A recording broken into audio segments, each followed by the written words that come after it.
Greetings sailors and welcome back to World of Warships and a view replay courtesy of Armorama here. And this is one that I've basically been meaning to show ever since it landed in my inbox, but as you've probably noticed, there haven't been a lot of videos for the last week or so, and that's because last week I managed to hurt my neck. And it's a bit of a silly story. I wasn't doing anything dramatic. I used a new pillow, essentially. It was a bit taller than the pillow I was used to, and somehow that semi-knackered, on a temporary basis, the muscles in my neck and upper back, and it was really rather uncomfortable. And it's still a bit stiff and uncomfortable, but it's definitely on the mend. And part of getting it to be on the mend has been limiting the amount of time that I sit still in front of the computer. So I've not been playing a lot of games and I've not been doing any video editing or video producing because frankly it wouldn't have been a particularly great idea to do so. When you have that kind of injury, I guess you'd call it, it might seem like you just... like the temptation is just to, you know, go and lie down and try and move around as little as possible. But actually what you're supposed to do is get up and walk around and, you know, go out for walks and just keep the movement going, basically. So sitting at the PC and relying on painkillers would have been entirely the wrong thing to do. But the downside of that is no videos. So I can't promise I'm going to be fully back to my regular video schedule, but I am at least going to try and get out some videos this week. And I thought I'd start here because, as I said, this is going to be a very special game for Pensacola. It's going to be a result that once upon a time Pensacola could just not have managed. And that's because once upon a time, back when I played through it, the Pensacola had a surface detection range that was identical to the Gneisenau and the Scharnhorst. It was literally as bad as a battleship. Unfortunately for the Pensacola, the armour is nowhere near as good as those two ships, or any of the other Tier 7 battleships. This is a very thinly armoured ship. In fact, in some ways, it's got worse armour, worse protection than the Cleveland, the tier that comes before it. And that's because the Cleveland, although it is possible to citadel it, it can't quite get citadeled from basically any angle in the same way that the Pensacola can. And even in very good matchmaking like this, where it's one top tier battleship and then the other three battleships on the enemy team are all tier 5, those 14 and 13.5 inch guns are still a threat to the Pensacola. But Armorama even has a better chance of angling against those guns. He's not going to get penned from literally any angle as he would with the higher caliber guns. But nonetheless, you know, he's not keen on sitting around stationary in one spot for too long, because that would just be a bad plan in any cruiser generally. So there's a bit of an awkward split with this team. Basically, the East and the West, we've got the A cap and we've got the C cap, but that's not going to hold because the enemy team is clustering over towards A. They're now actually starting to push and cap A, and it leaves those ships over in the West basically isolated and a bit screwed. Really what you want to do is stick with your allies in warships. You want to not have two teams, well, your team rather, splitting into two parts in such a way that those parts then can't support each other, because the enemy team can pretty much all support each other more or less. They aren't isolating themselves from the main mass of ships, whereas Armorama's team, well, they've basically split themselves more or less equally in half, and it's not working out for them. They just don't have enough firepower in any one particular position. So although this team in the eastern part is now starting to push across, there's probably not a lot of chance they'll get over towards the A cap, towards the west, to actually help out those teams over there. Those teams are probably, those teammates rather, are probably a bit screwed. So they're driving these ships back before them. They've prevented the enemies from capping B, although it looks like there's a destroyer that's going to have another go at it. They've also lost two of the ships that were over towards the west. So there's like a Cleveland and a Scharnhorst over there, and the fact that the Scharnhorst is over there is not good news because that's their only top tier battleship. Each team only had one tier 7 battleship, so that's a not insignificant loss if they lose the Scharnhorst. Meanwhile, Armorama's just putting in some fire damage or trying to put in some fire damage on this York. I don't think he's actually set any fires yet. No, he hasn't, so that's going to be somebody else's fires burning on that York. He's also a little wary about getting too close, but he might have to try and do a bit of tanking before this is over, because it's not looking that good at the moment. They are down on ships and they're down on points, and although they've prevented the enemy from capping B, they haven't managed to successfully cap it themselves. So they're all just hammering this York at the moment. Well, I say all, it's basically him and the Budyoni, and I think the York is concentrating on the Budyoni, who is much lower health. And there we go, fire on the York, but that won't be enough on its own to finish off this enemy top tier cruiser. So fingers crossed they can actually get him before he gets away, but he is now getting towards the edge of Armour's firing range, so it looks like the York might live to fight a bit longer. Meanwhile, Armour, it looks like he's noticed that they've basically got B available to cap, but the destroyers, their remaining destroyers, aren't really interested in capping. It seems like the Mutsuki's just running straight into the enemy, and they don't look like they are going to last too much longer. And the Sims, well, I'm not quite sure what the Sims is doing at the moment, actually, but either way, it's up to the cruisers to cap this, if they're going to cap this. So 4 versus, what is that? 4 versus 9, so this is greater than 2-to-1 odds. This is not good. This is not good at all. They do have now 2/3 of the cap circles, but they are rather down on points, and the odds are rather severely against them, it seems like. This is the enemy team's game to lose at this point. It's going to be, like, if the enemy team is in any way coordinated, if they are focusing fire and basically moving en masse, Armour doesn't really stand a chance. I mean, his team doesn't really stand a chance. Yes, this is good matchmaking for a tier 7 cruiser, but there goes another one. They don't have a lot of ships left, and although he's relatively high health, he doesn't have a lot of armour, so this is a pretty bad looking situation right now. This is not a very pretty looking mini-map at all. 3 versus 9 is it's a bit rough. It's very definitely a bit rough. He's also, it's not like, I mean, this is an okay amount of damage so far, but it's not like he's completely knocking the arse out of this game in terms of just killing everything and everyone in sight. In fact, he's not actually gotten any kills yet. He will before the end of this.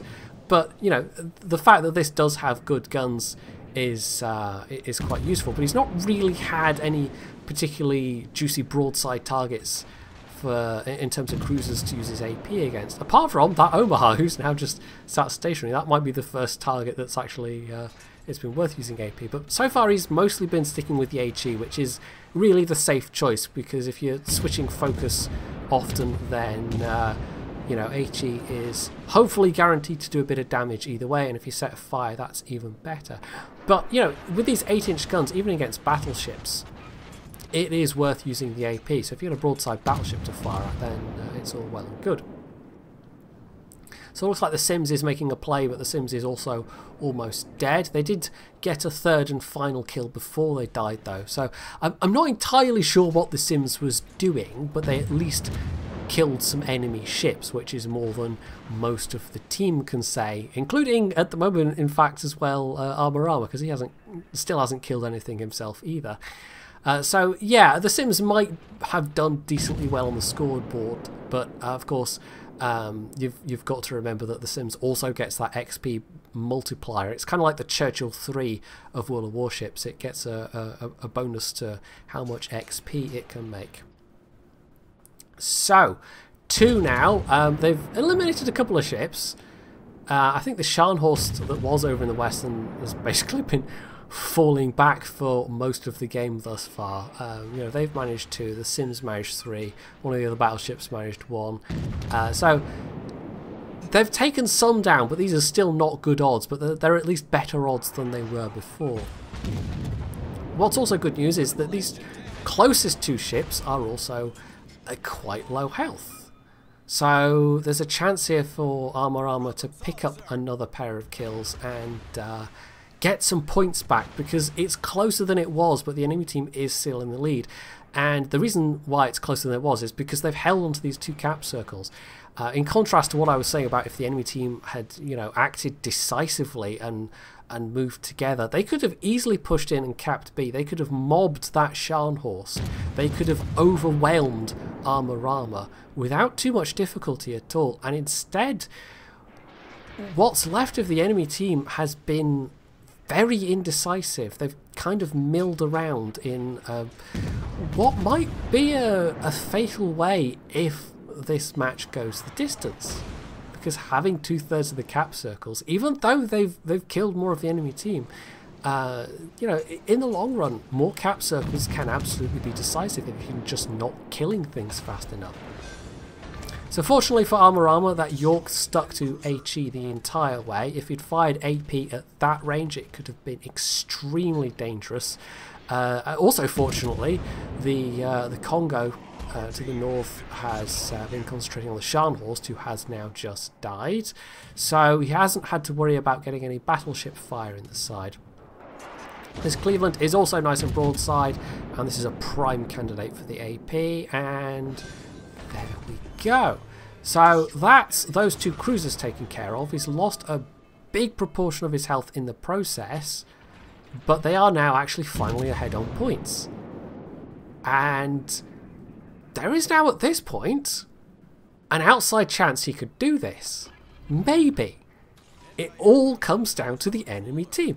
Like I said, it's theirs to give away. Now that Congo, oddly enough, isn't trying to cap B. Armorama himself is still in danger at the moment because he's air spotted, but if he can get away from this plane or shoot down the plane, or, you know, if the plane goes into the sea, which hopefully it will do soon, he will no longer be spotted. Now, once upon a time, this is where the improved surface detection comes in very, very useful. Once upon a time, he would have been possibly a bit more stuffed. I think he's far enough away from that Congo that he wouldn't have been surface spotted, but he would have by that Iron Duke. And then, well, we can notice something else about this Iron Duke. He's not moving. He's AFK, one of the few remaining enemy ships, and he is completely AFK. Talking of few remaining enemy ships, before he killed the Cleveland, you may have noticed that it was briefly 5 versus 1. So maybe you can guess from that where this is going. So, a fire set on the Iron Duke, and because he's just completely AFK, he's going to burn out. If this guy had... we don't know why he's not there. You know, he might still be in the game but had to walk away or tab out, or maybe his client crashed or his computer crashed. Maybe it's totally not their fault. But either way, because they're not there to hit that repair key, they're going to burn out. And because the enemy team have left it to almost the last 2 minutes to try and start capping this middle cap point. Look at that points lead that they now have. All Armorama has to do is stay alive. And there's a decent chance they can win this. Now, he is keeping on firing at these 2 ships just to keep resetting them as long as possible, because that buys him time. It's high risk, but the Congo's the only one that can really hit him. And the Congo has few enough guns, and they're not hugely accurate guns. I think he felt comfortable at this range, just giving it a go, just getting those resets. And if nothing else, of course, the reset flags are also worth XP and credits. So, yeah, this is actually now doable. This was, at one point, 4 versus 9. In fact, 3 versus 9 at one point. And now we're in with a shot of victory, unless something incredibly unlucky like a detonation happens. Which would have to be pretty damn unlucky. But you never know. You know, this is World of Warships. This is a wargaming game. That kind of RNG can and will sometimes happen. So they still haven't capped. And they're actually now starting to cap C as well. I think the Omaha went through into C, which is why the Congo has been, you know, forced to try and cap alone. Actually, it might be an Iron Duke that's now in there. Or maybe the Iron Duke went to C. I don't know. It's just... I would have thought the Iron Duke might be a bit too slow for that. But yeah, the enemy team hasn't capped either of those 2, but they are in the process of capping. So Armor isn't getting the benefit of those cap circles. He's not getting more points, but they've just left it all too late. You know, they've left it far, far too late to actually try and take charge of this match, even though it was so much against Armor's team for the majority of this game, because crucially they had that cap circle and they were able to accrue that points advantage. Well, this is it. There's been no detonations. I kind of threw that in there as a red herring because that would be a hell of an ending to get to this point and then just get detonated. But you never know, it could happen. But no, they have won on points. And it's all because, although it looked like it was going so much against them, the enemy team threw it away. It was absolutely the enemy team's game to lose. And they did, because half or more of the team were just so complacent, so passive. And Armor was never going to be able to take them all down. But in World of Warships, you don't have to win against overwhelming superior enemy numbers. You just have to have more points at the end of the game. And they did, and they won. So there you go. That was a result I never expected to see in a Pensacola. A solo warrior in a Pensacola.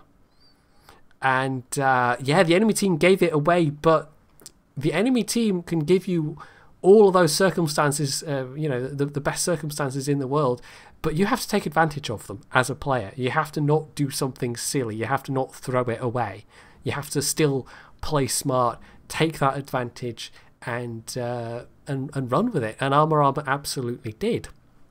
Quite literally ran away with it, in fact, because running away was the key to victory, as it turned out. He was very unlikely to take down those ships and survive, and instead he correctly saw that withdrawing was the right thing to do, and it won the game. So hopefully you enjoyed this rather spectacular result for a Pensacola, and if you did, you can hit the like button, you can leave any comments below, you can sub to my channel if you haven't already, and as always, stay tuned for more.